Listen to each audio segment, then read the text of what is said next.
or have another print disability which makes reading, holding a book, or turning a page difficult or impossible. The content is copyrighted by the respective publishers. For more information, please visit us on the web at nfradioreading.org. Hello, this is Corrine, and for the next hour, I'll be reading from the August 28th issue of the Wall Street Journal on the Niagara Frontier Radio Reading Service. Thank you for joining us today. We're going to start off with an article left over from yesterday. From the opinion page, Ascendant no more. Democrats are a coalition of the pathetic. The party's base and its ideological vanguard consist of downwardly mobile college graduates, by Matthew Continetti. After winning Michigan's Democratic Senate primary, Abdul El-Sayed received a phone call from Barack Obama.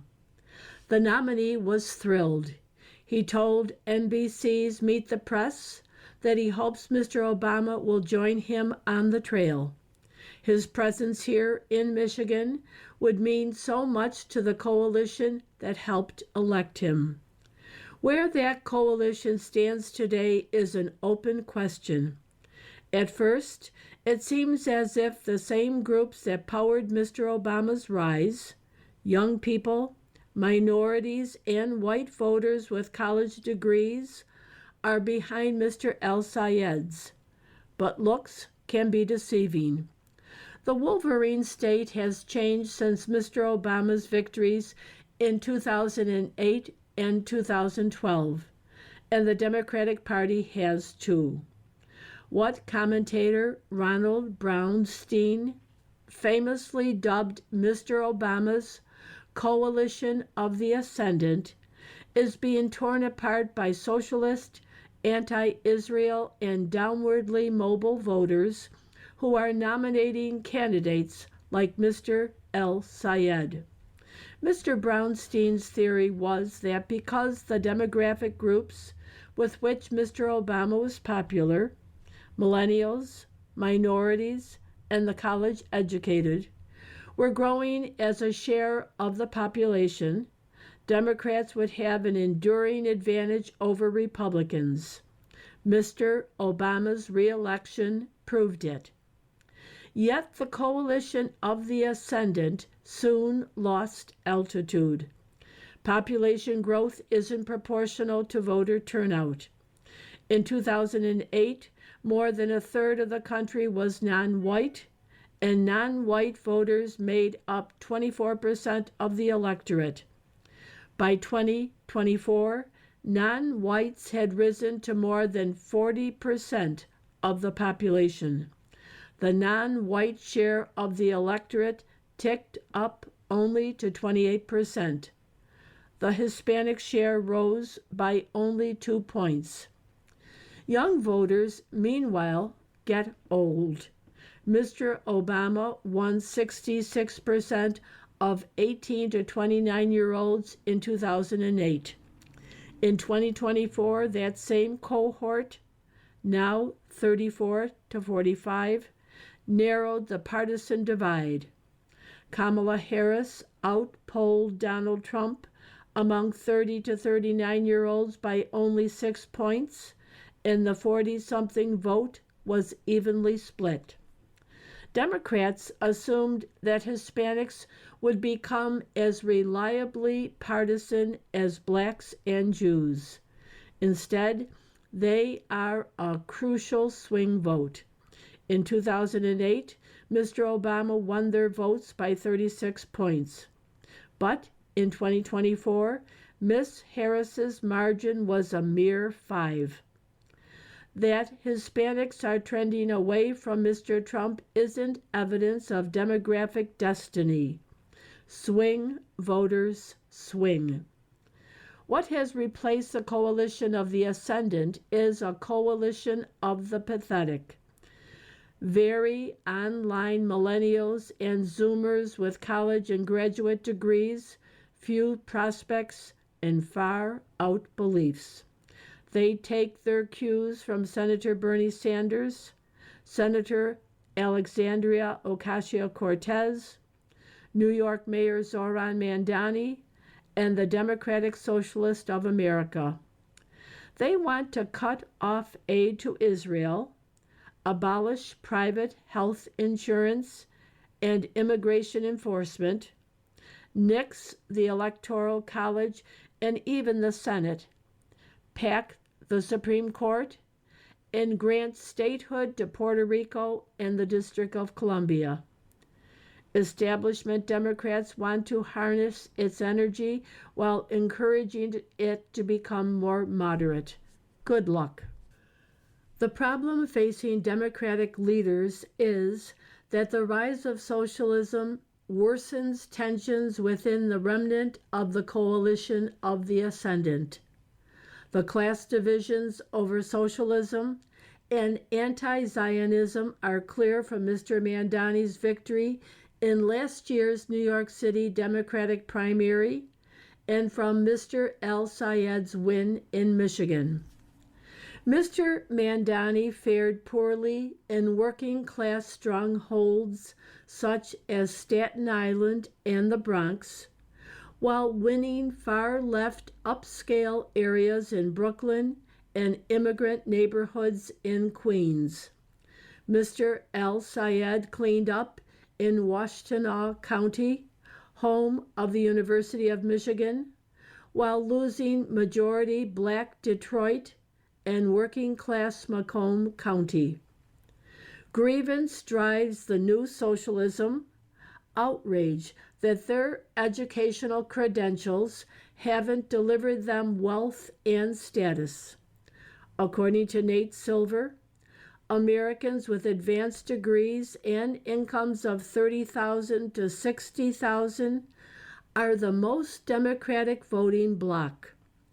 The three largest self-described occupations in the 2021 DSA member survey were unemployed, disabled, retired 15%, white collar 13%, and teacher, scholar, academic 10%. The well-credentialed are likely to push post-material causes such as climate alarmism, transgenderism, defunding the police, and opposition to Israel. But the ideas that motivate the new coalition repel parts of the old one. The greatest difference between the Democrats' two coalitions may be mental. Mr. Obama's coalition of the ascendant looked to a post-racial future of national unity and progress. For all his faults, Mr. Obama never wavered in his view that there is nothing wrong with America that democracy can't fix. For the coalition of the pathetic, however, America is beyond repair. Our history is irredeemable. Our country is unexceptional. Its people are deplorable. It's time for revolution, for a fundamental overhaul of our constitutional structure, economic organization, and way of life. Not exactly a positive message. No wonder many Democrats are leery of Mr. Mandani, Mr. El-Sayed, and their comrades. An anti-incumbent mood may be enough for Democrats to win in November. If it isn't, blame the coalition of the pathetic. America's Spiraling National Debt by William A. Galston. Last week's announcement that U.S. government debt has reached $40 trillion triggered alarm in global financial markets, and the rise of long-term interest rates to their highest level since 2007 intensified this concern. To bring down interest rates, the U.S. Treasury Department announced that it would double its purchases of long-term government securities, a tactic investors dismiss as a band-aid on a bullet hole, according to the Financial Times. Predictably, this policy worked for one day before interest rates resumed their rise. Adding to the pressure, tech giants, which until recently financed their investments using internal cash flow, are now turning to the corporate bond market to borrow the massive sums they need to build data centers for artificial intelligence. Secretary Scott Bessent argues that bond yields don't reflect the underlying fundamentals. Unfortunately for him, the famous bond vigilantes don't agree, and they are right. We are going to grow our way out of mounting government debt, a talking point the Secretary resuscitated last week. Nor is there a very good chance, as he also argued, that the U.S. government deficit has peaked. Unless we change fiscal course, the Congressional Budget Office projects that the annual deficit will rise from 5.8% of gross domestic product to 6.7% over the next decade, and we will add an additional $24 trillion to the debt held by the public. Deficits beget more debt, which increases deficits, which raise the debt level even further. Over the next decade, annual interest payments on the national debt will rise from $1 trillion to $2.1 trillion, or from 3.3% to 4.6% of GDP. By 2036, about 2/3 of our annual borrowing will be used to make interest payments on Treasury securities, an ominous trend known as the debt spiral. These projections are based on current policy, but they could get worse. The Trump administration is calling for a major increase in annual defense spending without proposing a realistic way to pay for it. Whatever the merits of this proposal, it would add trillions of dollars to our swollen national debt over the next decade. For decades, deficit hawks have argued that we can't go on this way indefinitely. It turns out that indefinitely has lasted longer than we expected.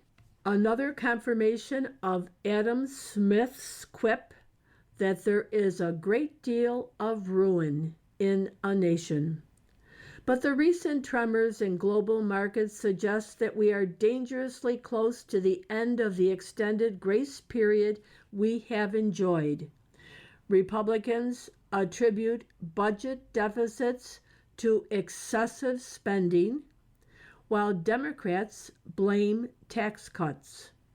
Both sides have a point. In 2001, after 4 straight years of budget surpluses, the CBO released a 10-year forecast projecting that the national debt would be eliminated by 2009.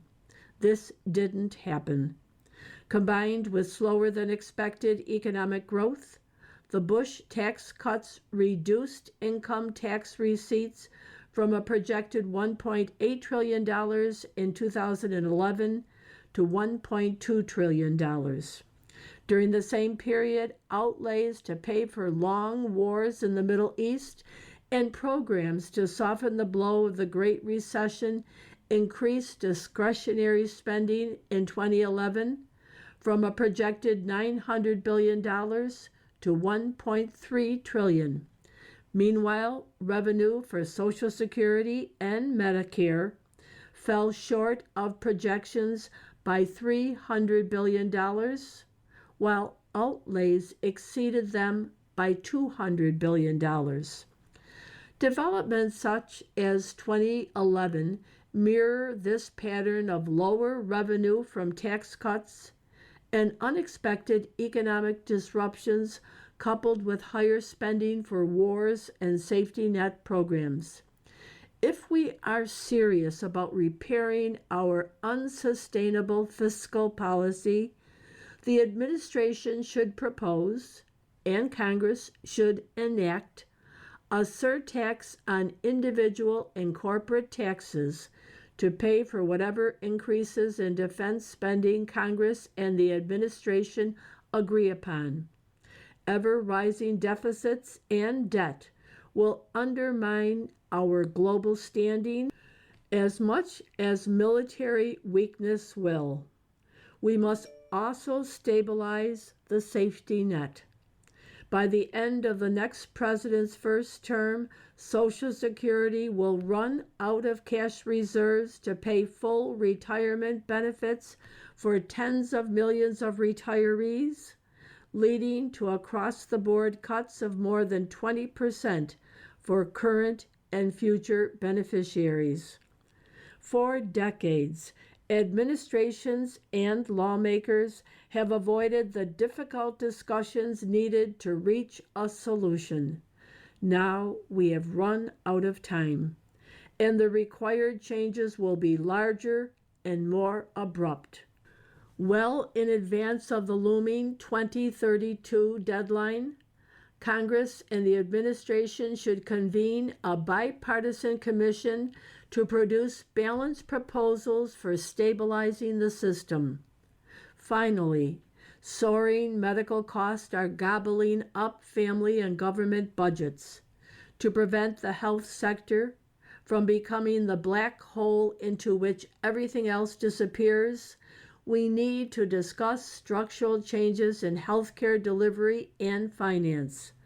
Medicare for all isn't the solution, but we need a responsible alternative that meets the scope of the problem. It will be difficult to stanch the flow of red ink, but the alternative, an ever-growing debt that saps our economic vitality, would be far worse. You are listening to a reading of articles and features from the Wall Street Journal on the Niagara Frontier Radio Reading Service. Now for the highlights under Business and Finance. NVIDIA paused some deals in a new financing initiative that offered credit support to artificial intelligence cloud providers in exchange for a share of revenue. Investors confident of tech's prospects helped drive up major U.S. stock indexes, lifting the S&P 500, NASDAQ, and Dow Industrials by 0.7%, 1.6%, and 0.2% respectively.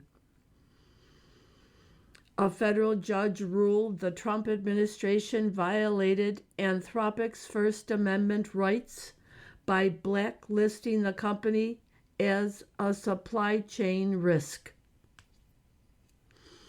Boston Fed President Susan Collins said she could support raising interest rates at a future meeting if data show inflation isn't declining in line with her expectations.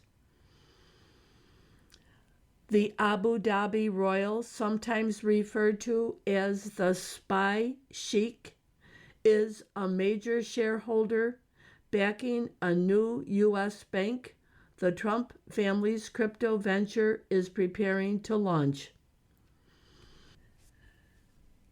Kalshi said it aims to broaden its weather predictions markets with meteorological know-how from Weather Company, which now verifies outcomes on climate trades.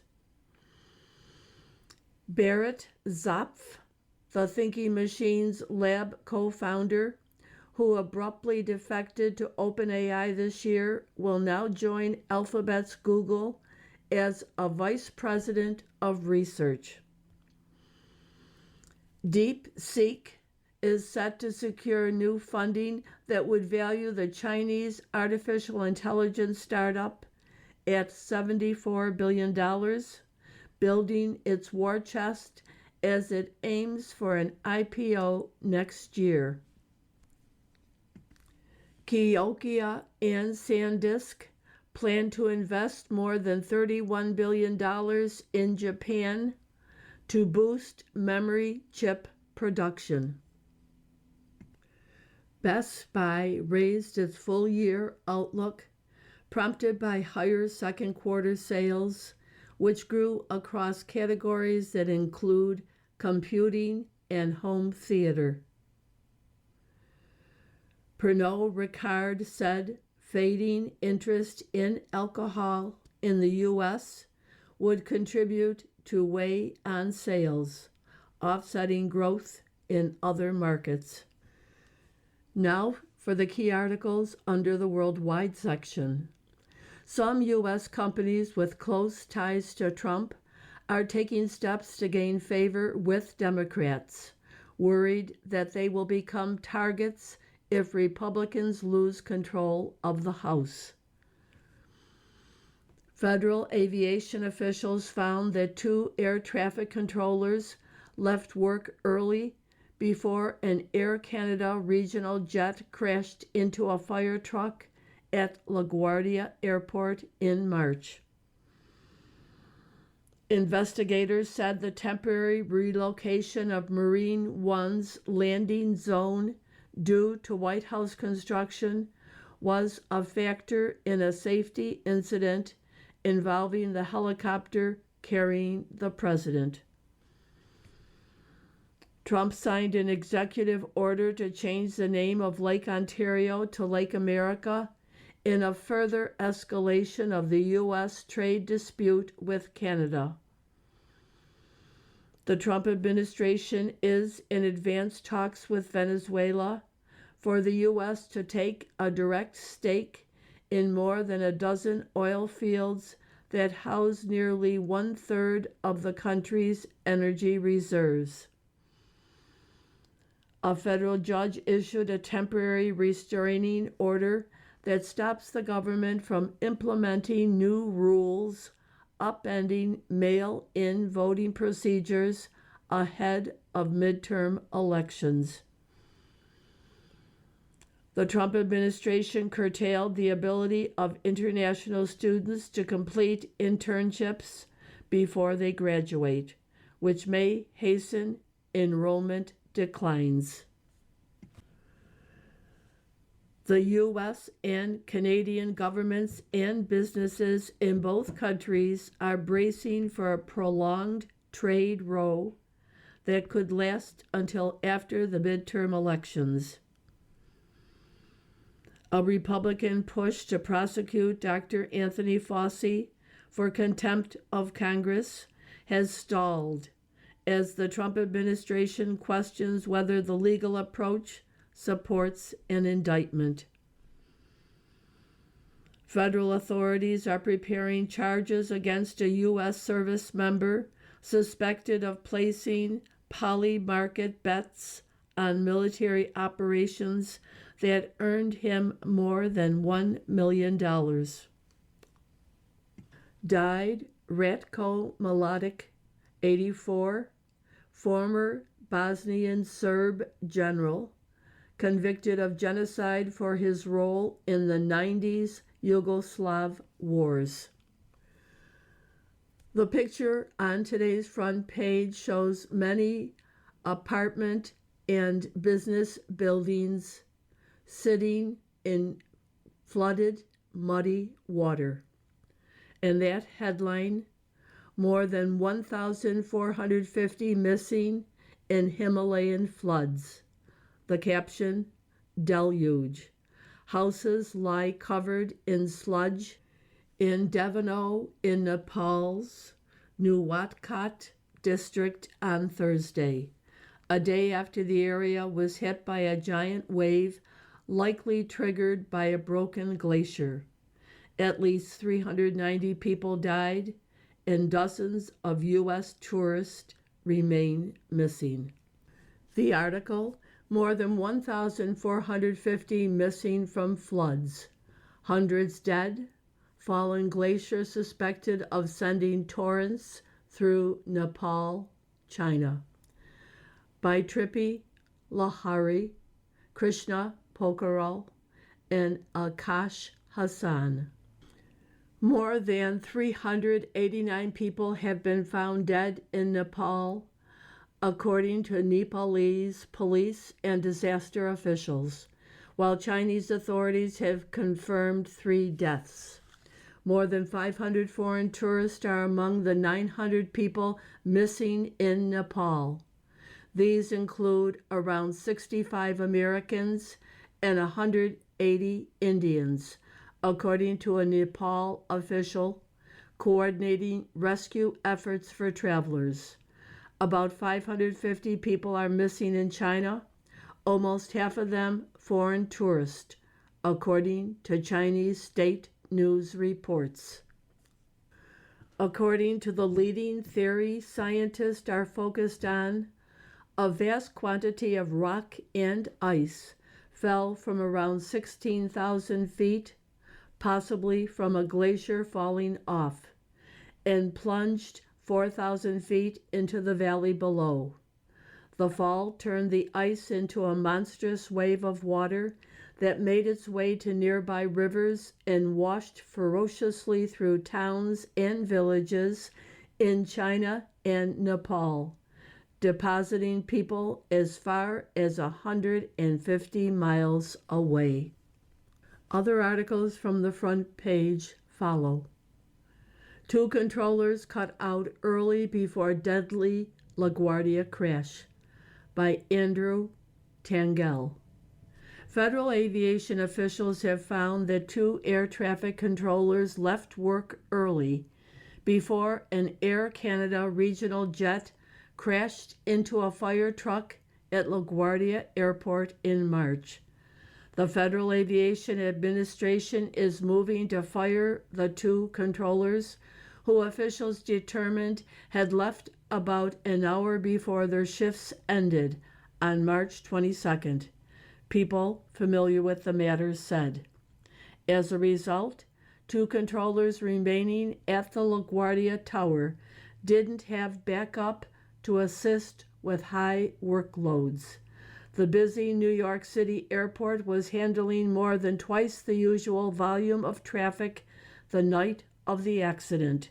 2 pilots died in the runway collision, and 6 other people, including a crew member, passengers, and workers on the ground, sustained serious injuries, according to the National Transportation Safety Board.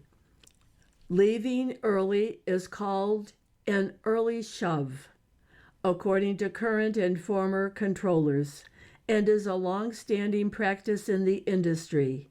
FAA officials consider it a form of time card fraud. The push to fire the controllers signals an aggressive response to the practice by the Trump administration. Current and former controllers said managers have often condoned their leaving before their shifts officially end, and it is seen as an informal perk after busy stretches working air traffic. The agency has taken steps this year to terminate more than 10 controllers for alleged time card fraud or abuse of leave policies, according to people familiar with the matter. The FAA said in April that it had about 11,000 fully certified air traffic controllers, with 4,000 more in training. The vast majority of air traffic controllers are great patriots. They show up for work, complete their full shift, and come back and do it all again, Transportation Secretary Sean Duffy said in a statement. But when a small percentage of individuals take advantage of the American taxpayer, unfairly add additional work to their fellow controllers, and impact the airspace We have no choice but to act. We will not tolerate fraud. You are listening to a reading of articles and features from the Wall Street Journal on the Niagara Frontier Radio Reading Service. President's corporate donors now court Democrats. Tech firms fear GOP might lose House. They are preparing for potential probes. By Annie Linsky and Emily Glazer. Some U.S. companies with close ties to President Trump are taking steps to gain favor with Democrats, worried they will become targets if Republicans lose control of the House. Big tech companies, in particular those that made major donations to Trump's legacy projects, are preparing for congressional and even potential criminal investigations, according to advisors, lobbyists, and board members. Washington-based lawyers and lobbyists said their clients are asking, what are our vulnerabilities? Meta Platforms and others are writing big checks for Democrats ahead of the midterms, according to people familiar with the matter. A counterbalance to the tens of millions of dollars they gave to the White House ballroom and Republican initiatives. Other companies, including Paramount, Skydance, and Kalshi, are hiring former Democratic aides to bolster their government relations efforts. Some companies are creating internal task forces to game out responses to potential congressional inquiries, particularly regarding their substantial financial support for Trump and his political operations, according to people involved in the discussions. Meta and Palantir are among the companies whose executives and advisors have discussed the likelihood they would face requests for information, future congressional hearings, and even subpoenas, people involved in the discussions said. Cooper Thibault, a Silicon Valley donor, advisor, and Democratic strategist, said Democrats could launch a wave of investigations if they take control of the House. His advice to companies who have been politically cozying up to Trump and ignoring Democrats: get right with God. Costa Rican drug violence sparks political turmoil. A bastion of democratic stability faces trafficking surge. By Ian Lovett. Limon, Costa Rica. Once a beacon of democratic stability in a region beset by lawlessness, Costa Rica is facing a surge in drug violence that threatens to upend the country's political system. With homicides up 50% since 2020, putting the country's murder rate on par with Mexico, Costa Rican President Laura Fernandez and her ruling party are blaming the independent judiciary. Why has this turned into a vicious cycle where the police arrest people and the judiciary releases them? Fernandez says shortly after taking office in May. Her battle with the judicial branch has since exploded into a political civil war. Fernandez accused the judiciary of being infiltrated by organized crime, filed a criminal complaint against judges of the Constitutional Court in a fight over judicial appointments, and slashed the judiciary's budget. Judicial branch officials and opposition politicians say Fernandez and her party are making a raw power grab. Throngs of Costa Ricans took to the street this month in a show of support for the judicial branch, waving signs with messages like, "We are afraid of dictatorship," and "Don't touch our independent judiciary." This definitely benefits organized crime, said Carlo Diaz, Costa Rica's Attorney General, adding that proposed cuts to the judiciary's budget could create chaos that would facilitate government decisions aimed at limiting citizens' rights.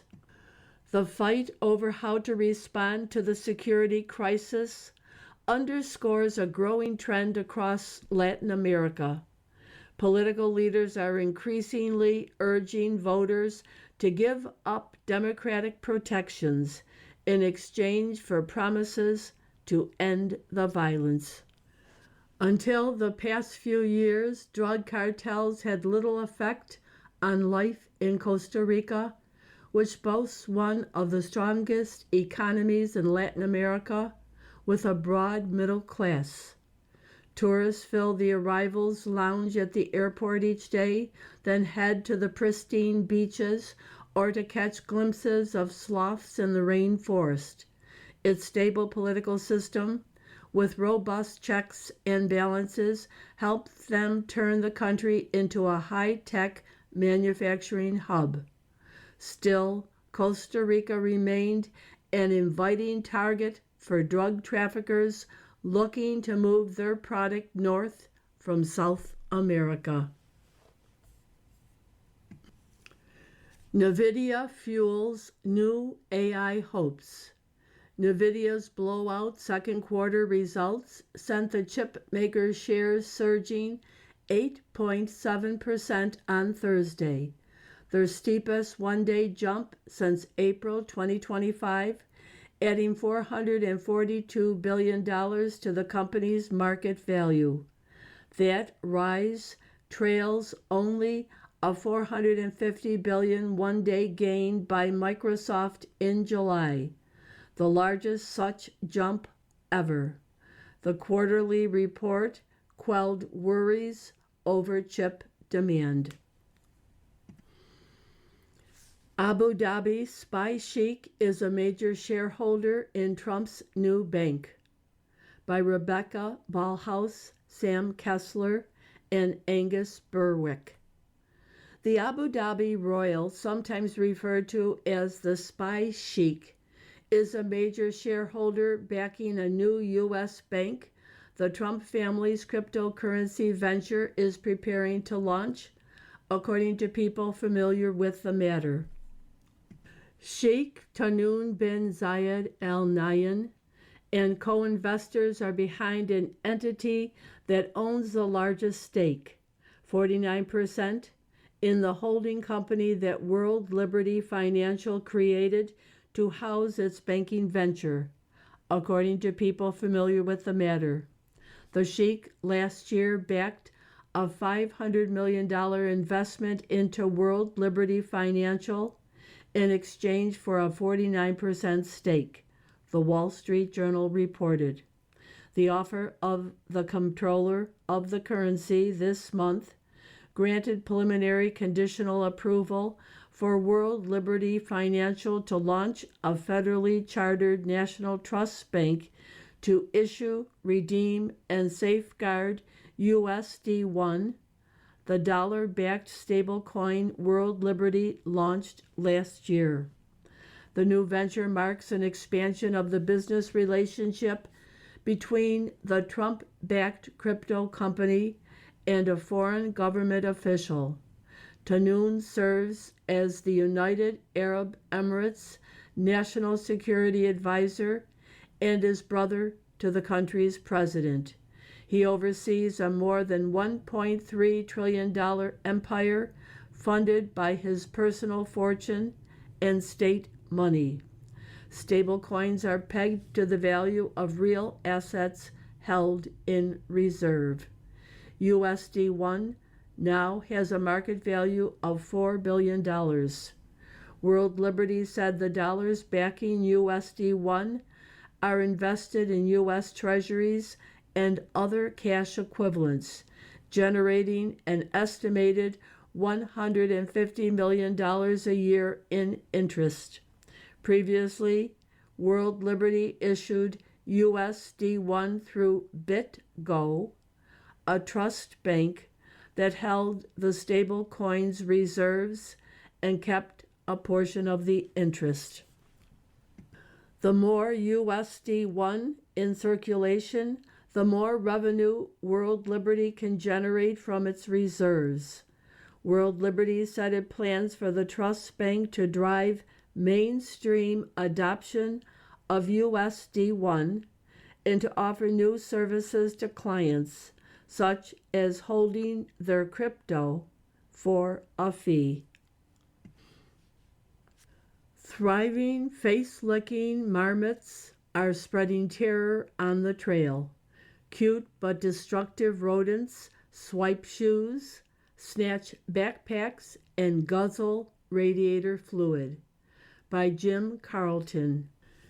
Mineral King Valley, California.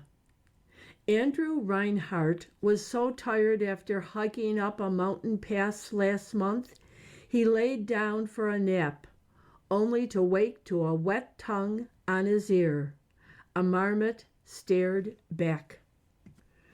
"It scared the S out of me," said the 28-year-old engineer from Livermore, California.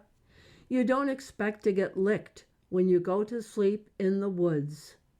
Welcome to Sequoia National Park, also known as Marmot Country. Yellow-bellied marmots are stalking hikers and campers in a park more famous for its namesake giant trees. They snatch backpacks, swipe shoes, and nibble on trekking poles. Some even chase humans. Jeff White, 66, now ties his shoes together at camp after a marmot stole one on a previous trip.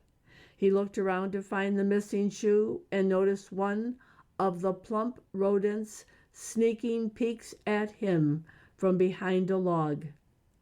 I reached underneath the log, and there was my shoe, the Atascadero, California resident warned before heading out on a multi-day truck. You have to treat your shoes like bear food. But what really put Sequoia on the Marmot shenanigans map is their all-out assault on parking lots bordering trailheads in the Mineral King Valley, one of the wildest parts of the park. Here, marmots crawl inside vehicles to chew hoses and lap up fluid, sometimes disabling cars.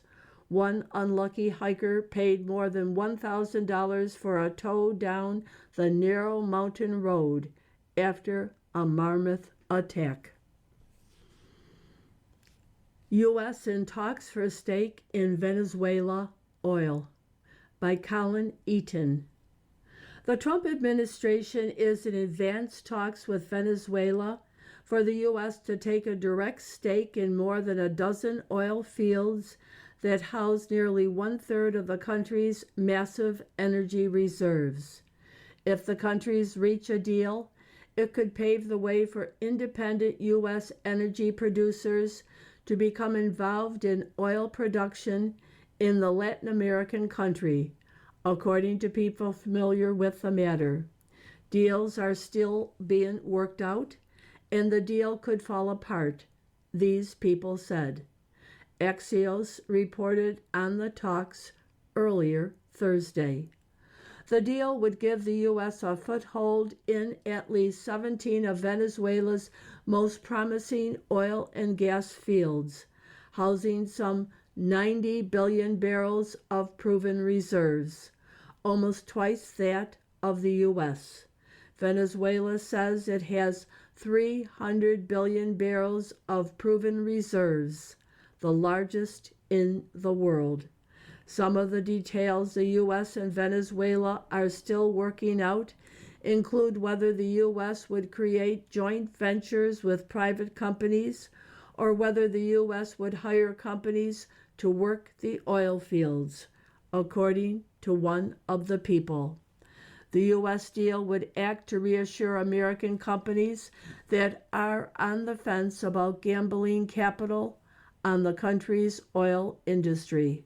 The sector has fallen into widespread disarray following years of mismanagement during the regimes of the late Hugo Chavez and former President Nicolas Maduro. Although talks are continuing, major U.S. oil companies have yet to make any new investment in Venezuela since the U.S. ousted Maduro in January. The country's oil production has been slow to ramp up.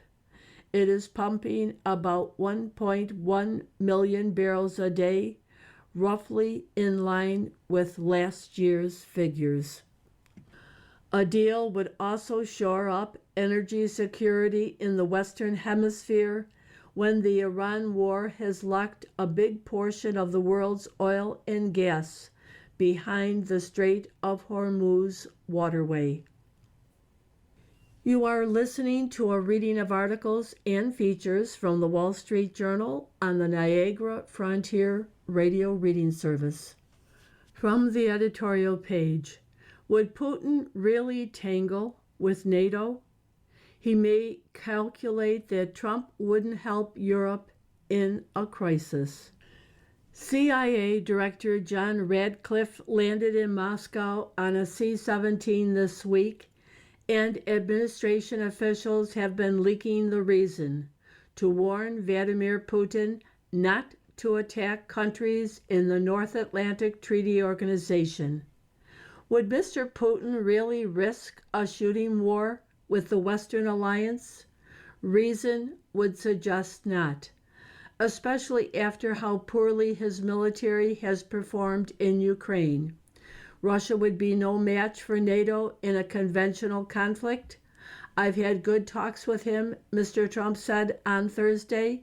He's not going to be attacking a NATO territory. But the West has misjudged adversaries before, and Mr. Putin may have his own calculations that look different from inside the Kremlin. One might be that he could retrieve his Ukrainian debacle. He could still kill Ukrainian civilians from the skies, but his forces are gaining little territory at the estimated cost of 30,000 or so casualties a month. The Russian economy is struggling as Mr. Putin plows perhaps 10% of GDP into his military. There are signs of public disenchantment at home. What if Mr. Putin staged a lightning raid, say, to snatch territory in one of the Baltic states? Would NATO respond with force? If not, Mr. Putin would be able to achieve a long-time goal of exposing the alliance as weak and regain some political stature at home.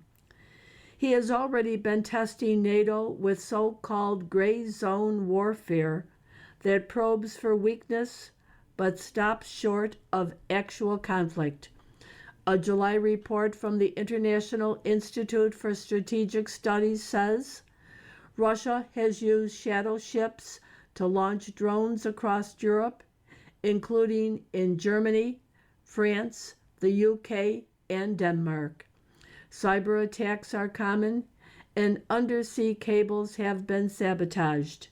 NATO has responded with little beyond protest and scrambled jets. Mr. Putin may also think he can crack the alliance before Europe is able to rearm with higher defense spending.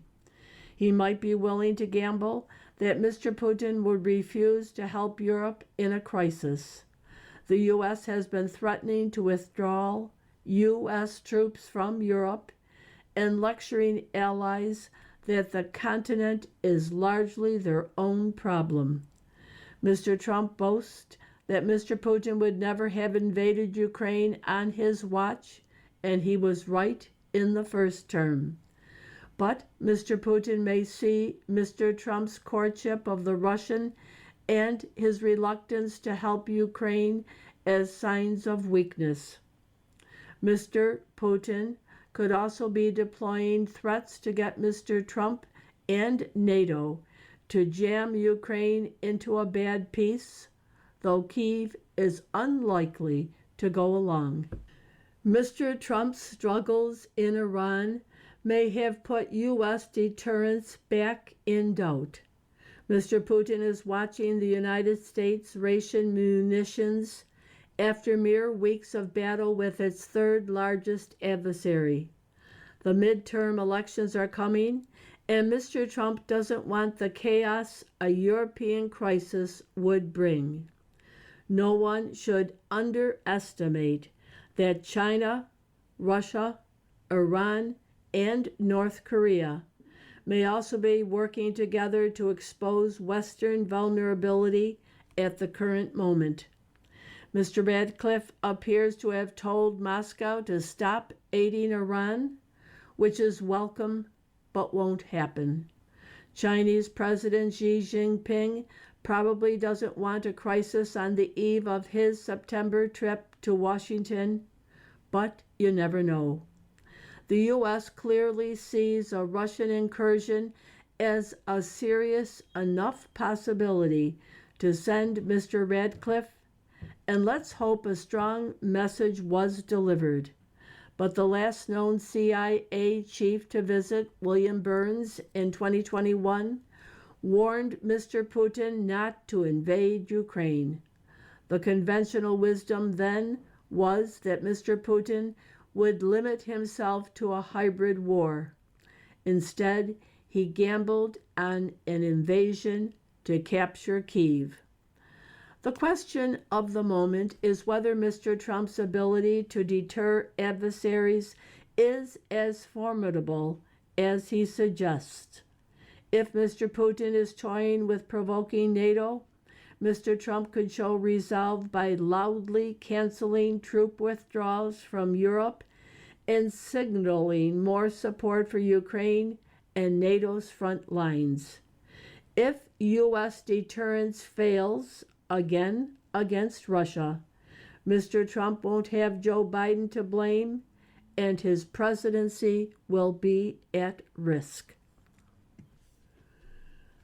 The Media's Lawfare Enabling by Kimberly A. Strassel.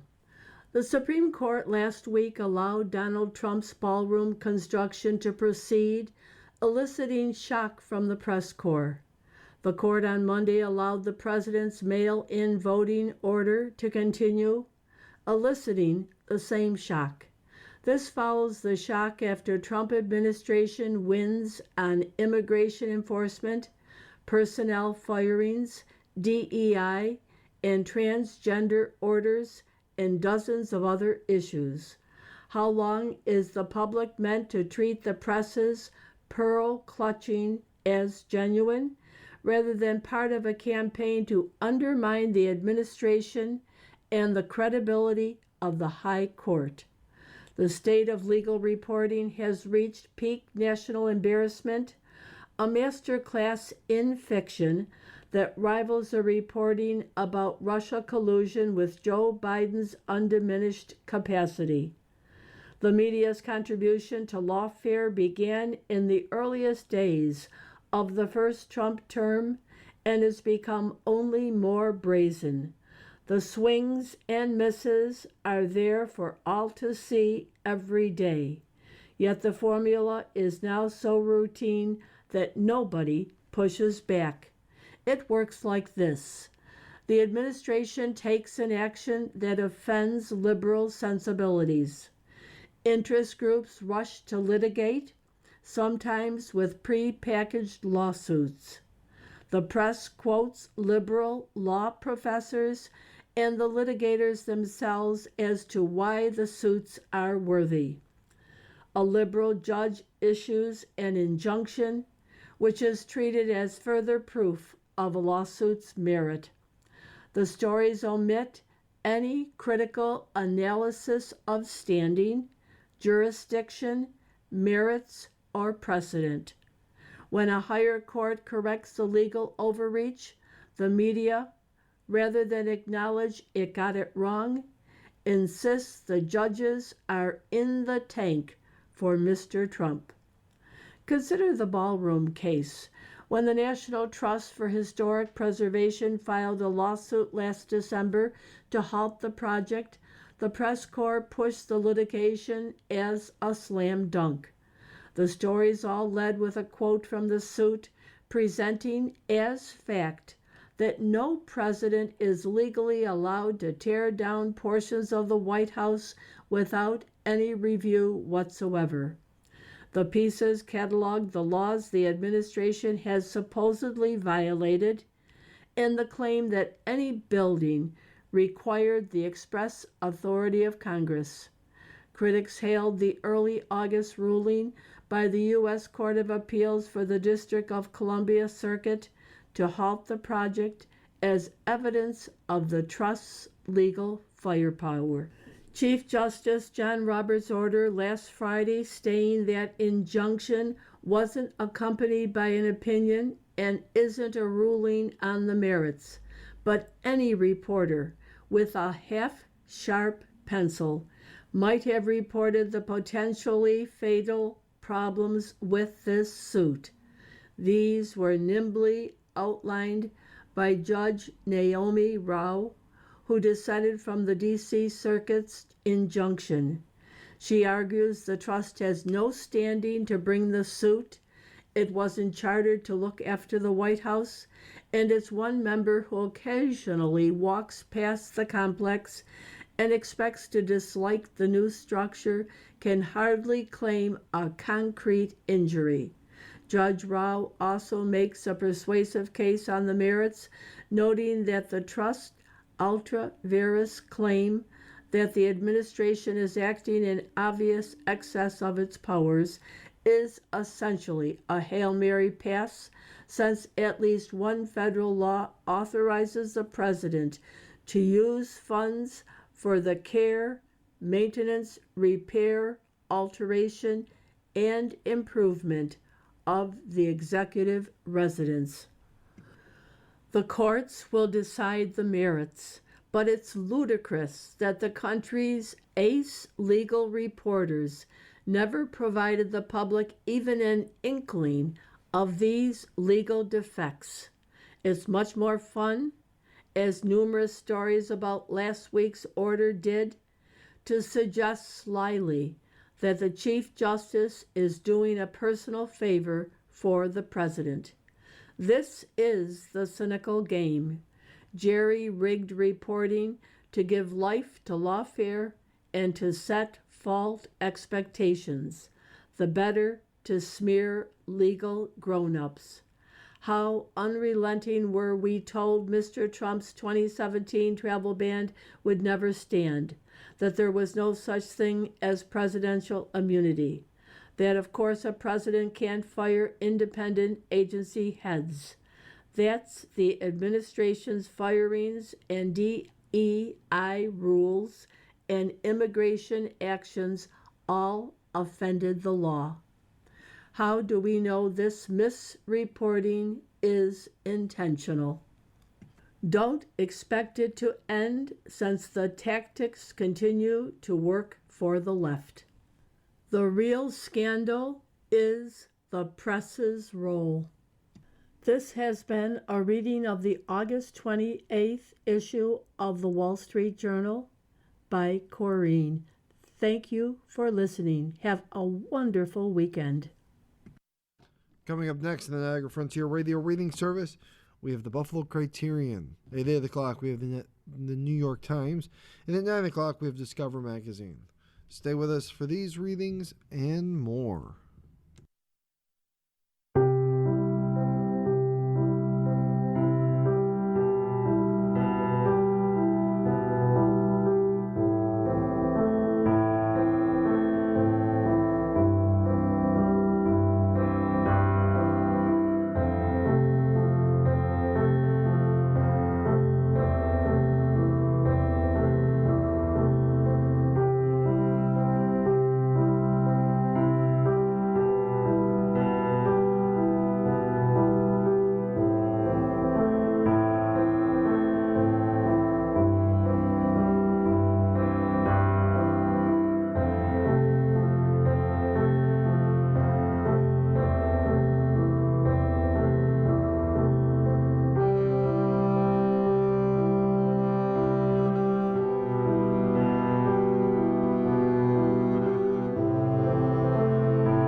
following program is intended for listeners who are blind, have low vision, or have another print disability, which